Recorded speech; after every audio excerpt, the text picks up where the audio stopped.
किसी समय की बात है, एक छोटे से गांव में एक निर्धन लड़का रहता था।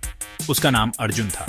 उसके पास न तो कोई संपत्ति थी और न ही कोई बड़ा काम, लेकिन उसमें एक विशेष गुण था, उसकी मेहनत और ईमानदारी। वह दिन रात मेहनत करता, लेकिन फिर भी उसकी गरीबी कम नहीं होती। एक दिन जब वह जंगल में लकड़ियां काट रहा था, उसने देखा कि एक साधु बाबा ध्यान में मग्न बैठे हैं। अर्जुन ने उनके पास जाकर प्रणाम किया और कहा, महाराज, मैं बहुत गरीब हूं। क्या आप मुझे कोई ऐसा उपाय बता सकते हैं जिससे मैं अपनी गरीबी दूर कर सकूं? साधु बाबा ने उसकी बात सुनी और मुस्कुराते हुए कहा, बेटा, तुम्हारी मेहनत ही तुम्हारा सबसे बड़ा धन है। अगर तुम सच्चे दिल से मेहनत करोगे तो भगवान तुम्हारी मदद करेंगे।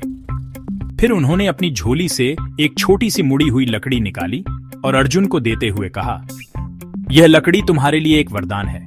जब भी तुम्हें कोई समस्या आए, इस लकड़ी को जमीन में गाड़ देना, तुम्हारी समस्या का हल निकल आएगा। अर्जुन ने साधु बाबा का आशीर्वाद लिया और घर लौट आया।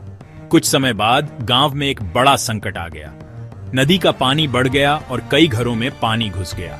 अर्जुन ने सोचा, अगर मैं इस लकड़ी को जमीन में गाड़ दूं तो शायद कोई उपाय निकल आए। उसने वैसा ही किया।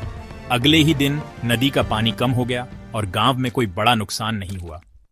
गांव वाले यह देखकर हैरान रह गए। उन्होंने अर्जुन से पूछा, तुमने यह कैसे किया? अर्जुन ने उन्हें साधु बाबा की बात बताई और कहा, यह लकड़ी एक वरदान है जो मेहनत और सच्चाई से जुड़ी है। इसके बाद गांव वाले भी अर्जुन की तरह मेहनत करने लगे और सबकी स्थिति सुधरने लगी। सीख: इस कहानी से हमें यह सीखने को मिलता है कि मेहनत, ईमानदारी और सही मार्गदर्शन से किसी भी समस्या का समाधान संभव है।